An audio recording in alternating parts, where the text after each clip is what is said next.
Welcome everyone to Forward Thinking, my new In Conversation TV series. I'm Associate Professor Art Phillips, and today's focus is entrepreneurship and work integrated learning with a focus on education. And today we have a very special guest, Emeritus Professor Greg Whateley, Chief Executive Officer of Group Colleges Australia, and Deputy Vice-Chancellor of the Universal Business School with campuses in Sydney, Melbourne, and Adelaide. Greg has authored more than 800 publications. I was told today there's actually 822. And he advises in the areas of accreditation, quality assurance, and government reporting. It's a pleasure to have Dr. Greg with us today. Thank you for coming. Pleasure, Artie. Always good to be here. Fantastic to see you. What an exciting time, because this year for you, I understand, is 50 years working in education and mostly in higher ed. So happy anniversary. That is correct. I know it's hard to believe. I started when I was 2. Yeah, well, okay. I was wondering, I mean, it couldn't possibly be in the workload for 50 years. But I know a lot about your past, and you have, headed up so many different institutions and organizations along the way, from business admin, MBA, music, to et cetera. I mean, the list goes on and I can't even keep track. So what's been the main sort of overall developments and changes that you've seen over the 50 years? Well, significant. And I started in primary education and then moved into secondary for a while and then got into tertiary. So the world has changed significantly. One of the big catalysts, of course, was COVID.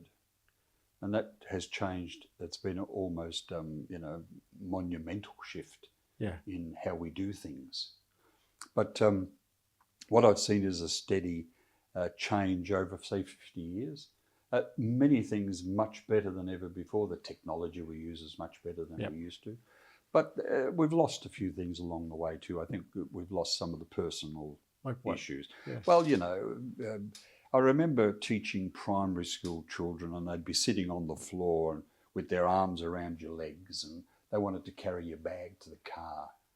You don't do that anymore. No. That would be regarded as totally inappropriate. But such a shame, because it was a beautiful time. But other than that, the developments have been, in my overview, probably more about technology than anything else. So I guess the sophistication of the teaching methods have really, jumped to a much higher standard because of technology and also the way that things are delivered. That's right. It's funny though, over the 50 years, I don't think my teaching style has changed, but I use better tools than I've used before. Right. I remember I was a revolutionary. I walked away from blackboards. And moved to whiteboards, and that was regarded as almost revolutionary. Right. I was there, for example, when the photocopier started. I was there when email started. And the fax machine. Started. So I've seen all that kind of development. That's right. Its implication on education is quite significant. Yeah, interesting. You've always had this amazing focus or passion on how and why people learn. That's been sort of a topic for you for a long time, hasn't it? Look, I remember the beginnings of postgraduate studies. And I can almost pinpoint it to an old guy who's probably not with us anymore, Dave Breeland, Professor Breeland. He was just a wonderful old psychology professor. And he got me interested in this very topic about, how people learn, why they learn and why they want to, what motivates them. And that was actually the motivation, believe it or not, for the virtual conservatorium. Based on that premise that standard classroom environment, 3 hours a week, blah, blah, blah, doesn't work for everybody. So we invented a concept where you could study it at any time. What was the quote? Anytime, anywhere, anyhow. And that was what it was all about. Okay, and the other thing that I remember you were very instrumental in, I think it was at Griffith University, if I remember correctly back in the time, was intensive mode. Correct. So explain what intensive mode is compared to what we have now. Look, I think I invented it in Queensland, Yeah. I think. Yeah. Maybe others were doing it, but as far as I remember, this is way back. Yeah, which wasn't easy to get through either. It was very difficult, Mm. and I remember the saving grace. But the idea was that instead of a student, particularly people who were working during the day, teaching, for example, was an education faculty, and when they were working all day, coming in every Tuesday and Thursday night for 3 hours was a killer. Yeah. You know, and what would happen is they'd start 3 or 4 weeks, and then they'd start missing classes and all that kind of stuff, which you understand, particularly in pressure point times. But so we decided, I got the backing of the faculty at the time, I had to talk it up a bit, that what about if we did a whole week intensive instead during the school holidays? Well, I have to share with you, we had hundreds of students, you know, and they all wanted to enroll in, you know, organisational behaviour or whatever it was. And they liked it because in many ways, they were prepared to give up a week or even 2 weeks of their school holidays because it didn't involve the burden of evening study, which was very difficult for them. So that was very popular. In the end, I had hundreds and hundreds of students doing it. Yeah. So what, X amount of days in a row? Yeah, we used to do, in the old days, we used to do 5 days, 9 till 5. Okay, intense. And that included all the presentations and all kinds of that. And that's how we got the word intensive delivery. Right, yeah. And then we messed with it in places like Singapore, where we had like Saturday, Sunday, Monday night, Wednesday night, Friday night, Saturday, which is a similar concept, but it fitted around the work patterns of the Singaporean students. Yeah. We did it in Japan, we did it in New Zealand, we did it all over Australia. Amazing. It was very popular. Yeah. Very popular. No, really, so important for the student to be able to have that flexibility to actually learn. That's what it was.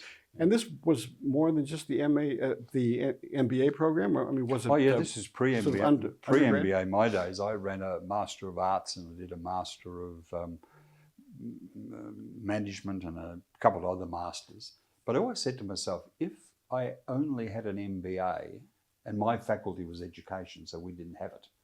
But if I only had an MBA, I could probably have thousands of students. And I have to share with you, today, I have thousands of MBA students. Well, that's right. Now, that's at the Universal Business School, Correct. I presume. Yeah. So it's really a MBA-focused school at this point, isn't it? Yeah, look, I saw the data this morning. We're about to start trimester 2 next week. Right. And the data this morning is suggesting we're going to end up with about 1,500 MBA students, full-time students, by the way. Right. These are EFSL, these are full-time.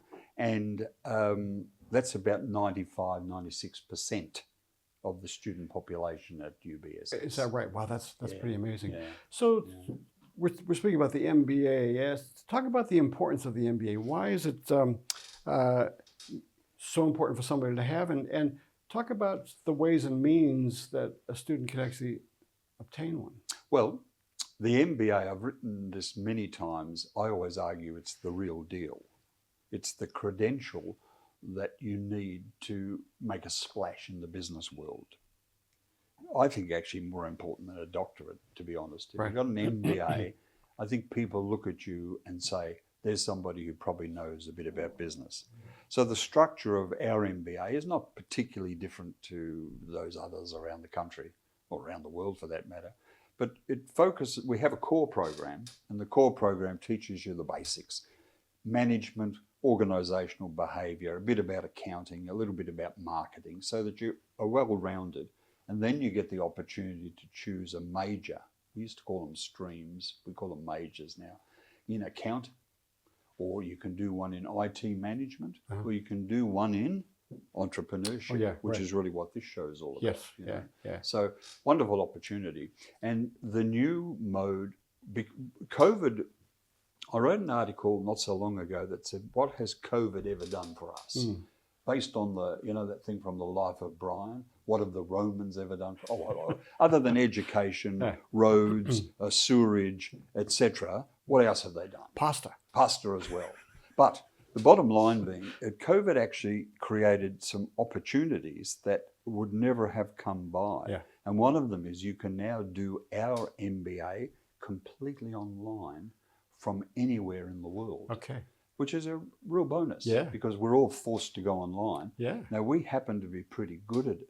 mainly because of my background where I wrote the Virtual Conservatorium. You know. The book, Virtually Yours, at the time, 20 years ago, sold about 10 copies. I think I sold a couple of thousand in recent times because everybody had to go online. That's right.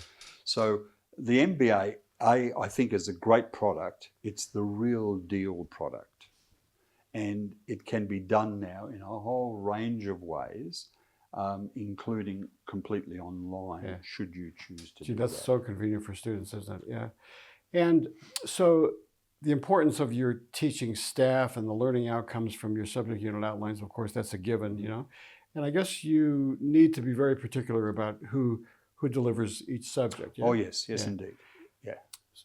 And with that comment, I want to talk about WIL, which is work integrated learning, and the importance of that within learning itself. Well, work integrated learning, or as we call it, WIL, is fundamental to the success of a student getting their heads around the business world, particularly for students who perhaps haven't been in it, who have come from an undergraduate degree, maybe have had part-time jobs, but are wanting to upgrade and become managers and leaders. Well, for example, at UBSS, we have a lot of engineer students who do 4 years of engineering, probably very competent, you know, structural engineering, whatever their engineering thing is. I've taught many of them myself.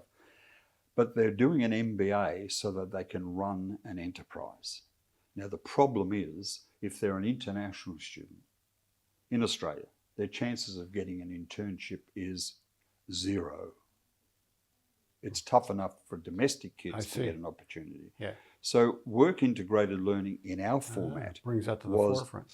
Brings the business to the students. Gotcha. And that's what you did through the centre. Yeah. You're providing the students with the opportunity to meet real entrepreneurs in a relaxed environment. And COVID have really forced you into this online program, which in my opinion is much better. And instead of just talking to a class of 30 people, you're now talking to the world. Yeah, that's right. And that's important. It's really important. I think I've always thought, you know, especially in my industry, which is music, as you probably are aware of, that you learn from your peers and you learn from street life and you learn from watching how others have done it. Absolutely. Yeah. So, a long time ago, my music arranging teacher said, you know, you can study orchestration for all you want, you know, but where you're really going to learn is when you're up there at the podium asking the trombone section a question about, was that position too hard to play? Or, you know, and that's how you learn your craft. Yeah. Look, I couldn't agree more. I did a lot of music was my background as well. I did a lot of arranging for the Air Force Band in the early days, you know, when I was just a young idiot. And what I learnt was I'd sketch it, but I'd go to the band and ask them, how could I improve on it? Yeah.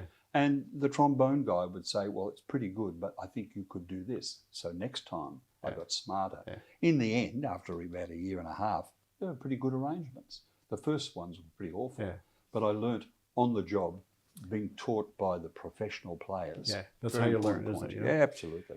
I was going to ask you about this, and I think you sort of just started to answer it, so it's a perfect segue. You know, what's the key to success in terms of what you are doing in education, and then what's the key to success for the student? I'll go backwards, if I may, from the student perspective. Yeah, good. I always say graduations, there are only 2 bits of advice I give you. Only 2. 1, work hard. That's it. Commit, work hard. Don't give up. Second one is look after your mother. So the point being, the only 2 things in life that really count is working hard to make a success of your business and keeping contact with your family. At the end of the day, they're the ones who are going to stand by you. Yeah. You know, the guy you just bought the business from, he ain't going to help you out. Yeah. But your mum and dad or your brothers and sisters are the ones behind. Yeah.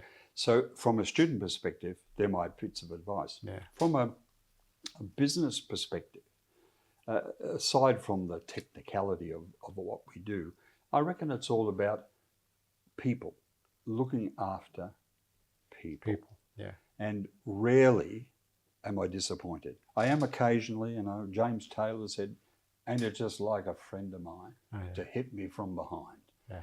It doesn't happen very often. 99% of the cases of people you support and love and so forth, it works out very well.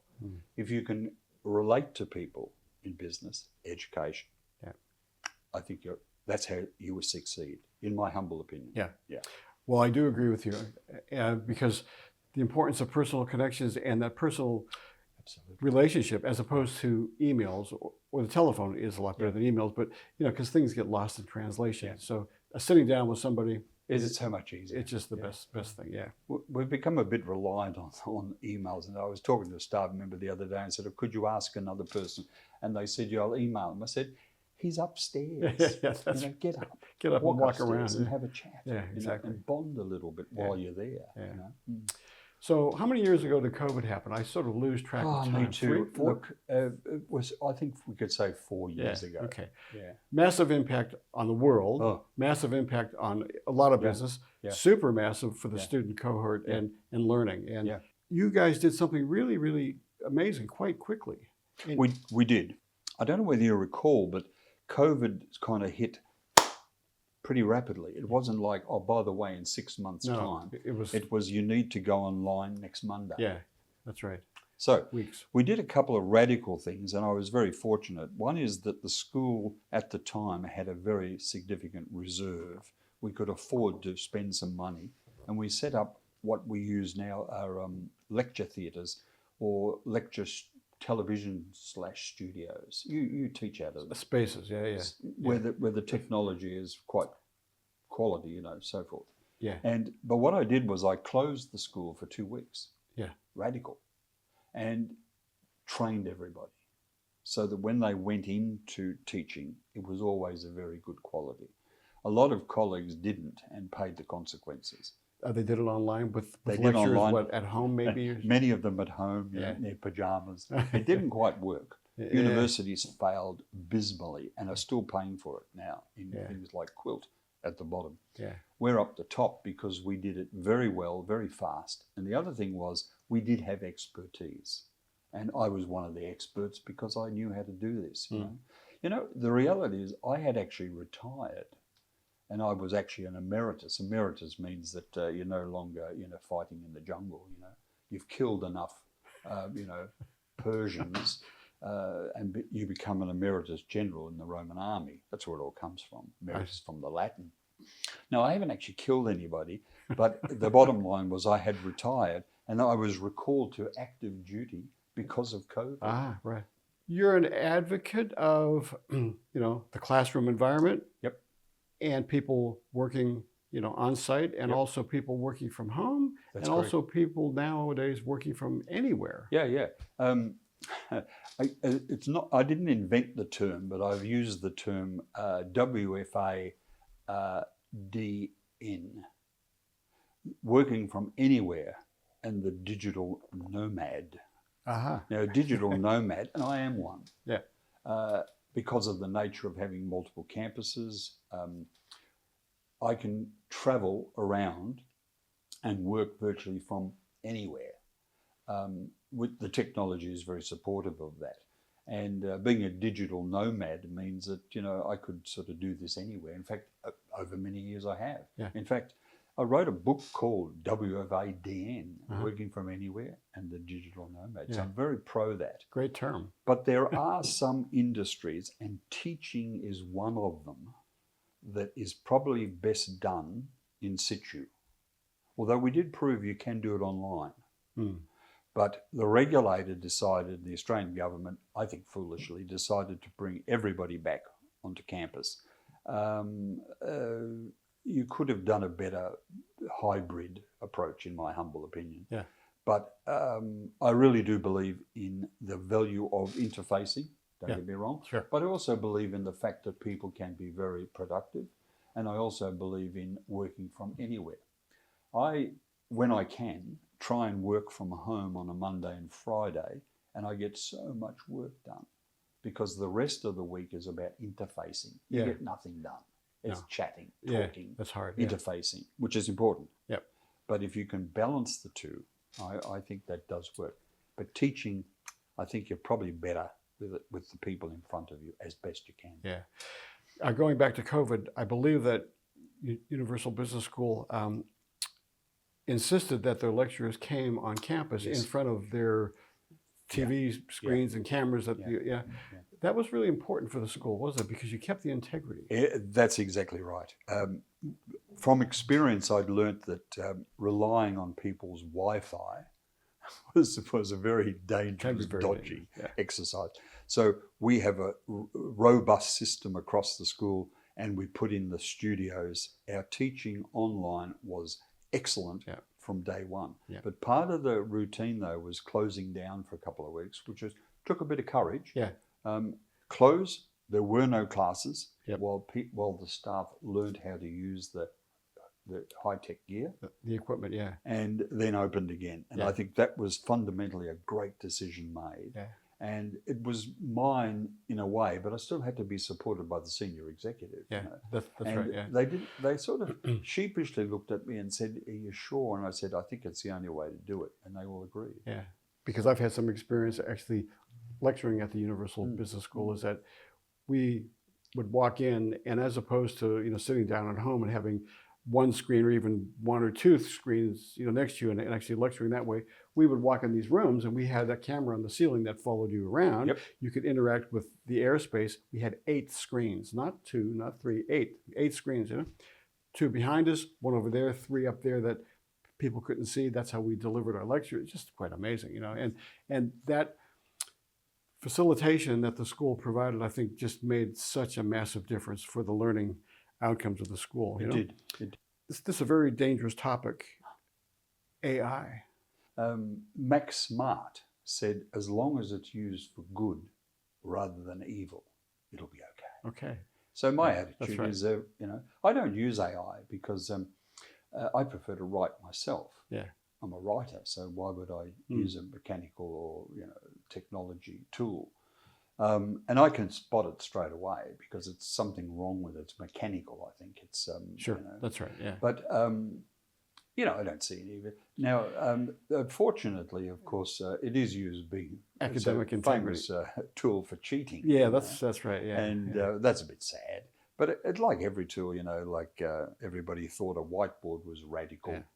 That's right. Yeah. Tape recorder was radical. Yeah, the audio cassette was radical. All that. Yeah. AI is radical. It's just another new. It's just another. Yeah. It's just another tequila sunrise. And it certainly can be used in really, really good fashions. Absolutely. As I use it well in my business for certain. Well, you have an excellent example of how it's being used for good, where you can track the originality of tracks. That's right. Yeah. Which you will find very difficult to do.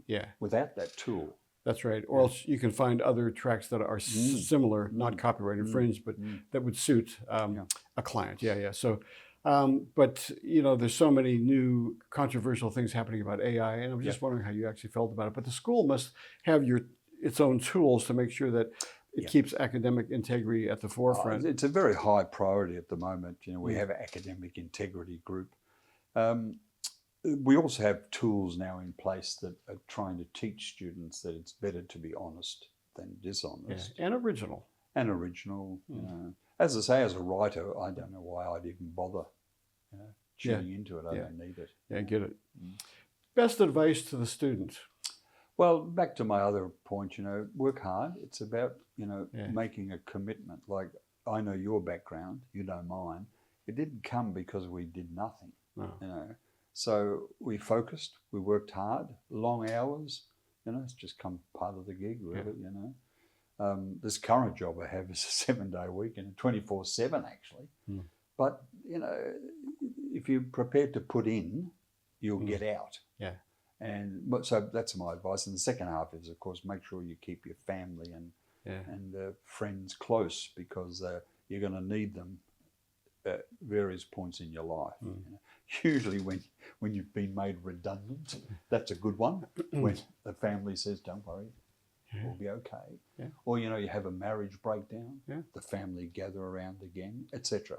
So in life, there are lots of ups and downs. That's right. It's not a straight line. Yeah, exactly. So my advice to students is work hard. And as I say, be good to your mother. But the bottom line is keep your family and friends close. Because they're very important. That's a very important concept. Yeah. No, that's right. I saw a recent video with Jeff Bezos from Amazon. Yes. And that's one of the things that he said, is that it's really, really important, work hard, be passionate, keep the focus, but don't forget about, it's your life, and you have to keep your life happening. So Jeff and I are one, even though we've never spoken. Yeah, there you go. What's education look like for you next 25 years in education? Yeah. It's funny you say it. Our next book is the next 25 years. And we've got 3 or 4 chapters in already. I'll be asking you to write something. I have no clue, because I think it'll move a lot faster than the past 50 years. You do. If that makes sense. Yeah. So I think what we'll see is a much more rapid change occur between now and 25 years as opposed to the last 50 years. Wow. Okay. But at the end of the day, we were told when I was a kid there'd be flying cars. I haven't seen one yet, et cetera, et cetera. But the reality is I don't think it's going to be radically different. I think we'll still be teaching, and we'll still have universities, and we'll still have students, but the tools will be hopefully better, faster. Yeah. My laptop will super speed. Yeah. Super speed. Exactly. Yeah. Yeah. So I think that's what it's going to be. I've been reading a couple of people's contributions, and some of them are quite radical.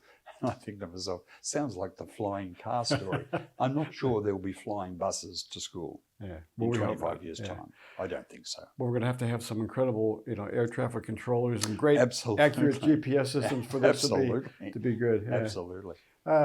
Absolutely amazing career where you've gone, and big congratulations for all your success. Yeah. And for you, I mean, I know, I think we're both around the same age, and people say it's time for retirement. I don't believe in retirement, Yeah. And I know you've always said that you would like to, but where do you go from here? Besides Italy, I know you're going to Italy. Well, I think I'd just like to go and smoke cigars and drink wine in Italy. Look, you're absolutely right. I think while we're still fit, and I don't feel 70, even though I am.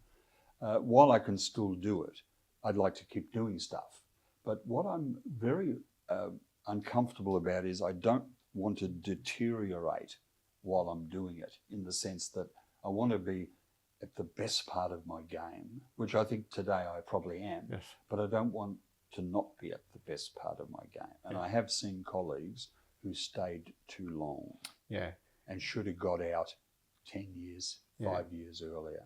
Yeah. Because I want to be at the top of the game rather than just an ordinary player. You like to actually keep crawling higher and higher and make changes every X amount of years. That's not a bad thing. Not a bad thing. At one stage, I was averaging 2.9 years in a job. In a job, So, one institution, Griffith University, I was there for 12 years, but I had 4 jobs. Yes, right. So, same with Central Queensland, I had a few jobs. But I'm a real firm believer in that you don't stay in one thing too long, because you have to be stimulated and excited. So what did I do? Stayed at UBSS for 8 years. Well, is it 8 years? Yeah. 8 years, which is too long. Yeah. But, things changed, and then COVID came. So that was like a whole world of learning. All these hurdles. So it'll be interesting. I'm not sure how much traction I have left. Not because I don't think I can do it, but I think there comes a time maybe to hand over to a younger person to, take us into the next 25 years. Yeah. I won't be here in 25 years' time, I'm telling you now. You never know. I don't want to be here in 25 years. If you keep going to Italy and enjoying it and having that beautiful red wine. And get pickled. What a pleasure to have you here today. Same, Marty. I really, really, really appreciate it. I think this will be really, really good for the student and for education to actually hear your story, And what a great series you have. Well done. Oh, thank you very much. 50 years, congratulations. Thank everyone. I will pick up the clapperboard and close it off for a second. Thank you all for coming and watching this online. It's available on my YouTube channel. ForwardThinkingTV.com is the website. And we have a series of some future entrepreneurial work integrated learning segments coming up in the next month as well. So thank you very much for tuning in. Over for now.